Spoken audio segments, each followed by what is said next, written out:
slight quality change, and I hope it's a whole lot better. So, I did a thing.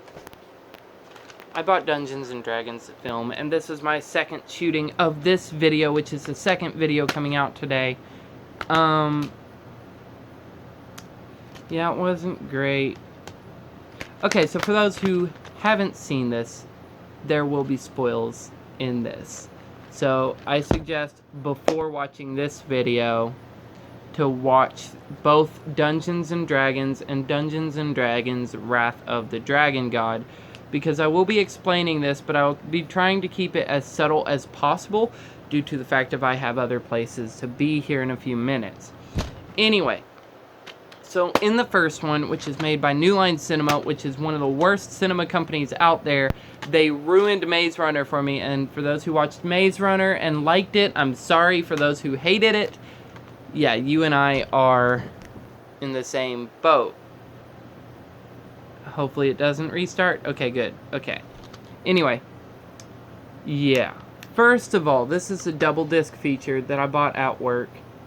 Because why not? I was like, you know what? I might actually enjoy this movie. I like the game so much. Why not try out the movie? I tried out the movie, and first off, movie one, garbage. Like, utter garbage. Like, if it was just this movie, I would have... No. The actors are great. They acted well. Just there was so much CGI in it that it completely ruined it for me. I'm not a person... Which, yeah, I know every film has CGI before I have that one know-it-all in my comment section going, oh, so you don't like any film then? I am not one for overly computer-generated imaged films. So where, for instance, Titanic actually happened on the Titanic as a set, not on the actual ship, but on like a set themed after it, and it was mostly just on that set. The only CGI was a bunch of storms, and then you got movies like, yeah, Fantastic Beasts is CGI, but only the beasts and the spells are CGI, and then the Hogwarts, that was CGI. But things such as, like, if it looks, like, if you're able to tell that it's CGI, that's when it gets kind of cringy. And when the School of Magic in Dungeons and Dragons was first introduced, you knew it was CGI. Like, it looked so fake. It did not look realistic. I'm not one of these persons who are like, oh, it has to be a realistic film or I'm not watching it. I'm one of these people who, if I'm watching a film that's supposed to be live action, then it's supposed to be live action. Like, for instance, if you guys saw Spiderwick Chronicles, that's supposed to be live action and looked live action. But if you guys watched,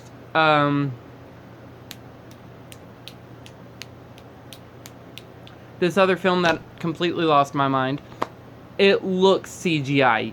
And for those who are big on movies, you guys know what I am talking about. That is all that you came across in Dungeons & Dragons 1. First of all, that was the first point that made me not like it. Second point had nothing to do with the storyline. I saw where they were trying to build a storyline in a script, but where New Line was later on switched over the rights to Dungeons & Dragons to Warner Brothers, that's when everything changed. And nothing was connected. There was nothing that happened in the first one, and that was connected to the first one, that was connected to the second one. Basically what I'm saying is a double feature that's supposed to be a series ended up being a double feature that's two different films. Which, yes, you get a lot of. You get a lot of those.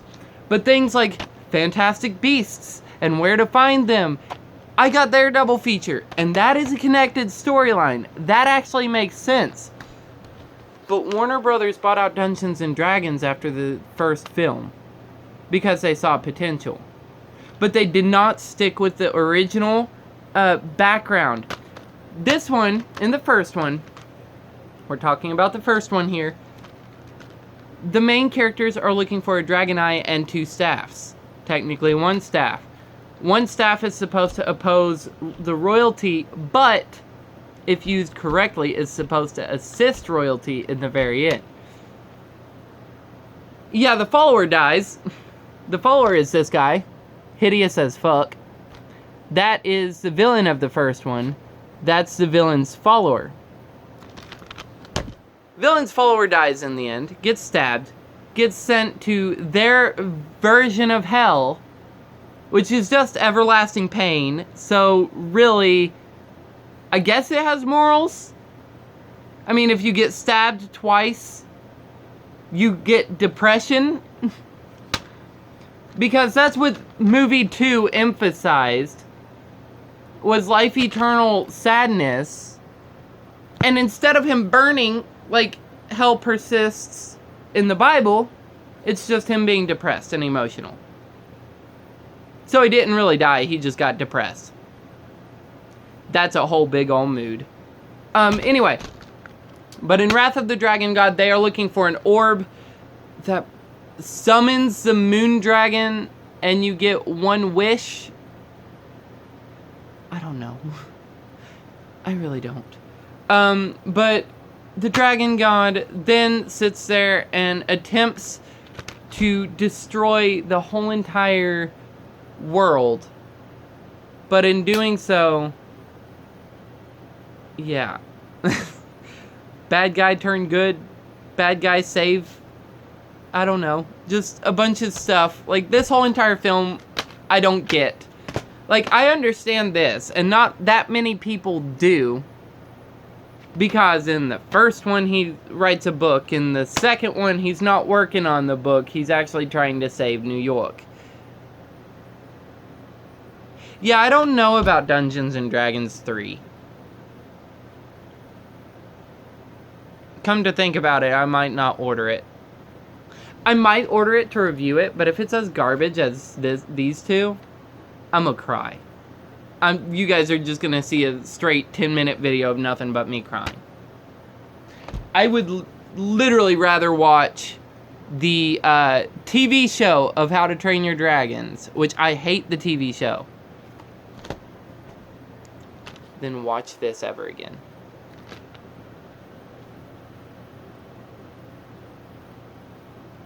Anyway, that does it for this video. I hope you guys enjoyed. Sorry if I offended any of you guys by dissing this, if you guys like this movie. For those who do enjoy D&D the game, I am actually going to be having a live stream campaign going on eventually. I'm going to talk to a couple of my friends because I found out that they play D&D. Working on a campaign, working on a bunch of pieces. We might actually end up doing a live stream series, and I'm going to talk to them, seeing if they want to actually start a Twitch account of nothing but D&D, and that be another branch of Divergent Media. For those who do not know, Divergent Media is a bully awareness organization that also sits there and dabbles in a bunch of different stuff like marketing, and we also do things like digital design. We do videos and streams, which you guys could check out. My streams on Twitch. I'm going to start doing Twitch again. Twitch.tv/TheFoxyInABoxy. All lowercase, no spaces, no underscores, all one word. Anyway, that does it for this video. Hope you guys enjoyed. And as always, this is Foxy in a Boxy, signing off.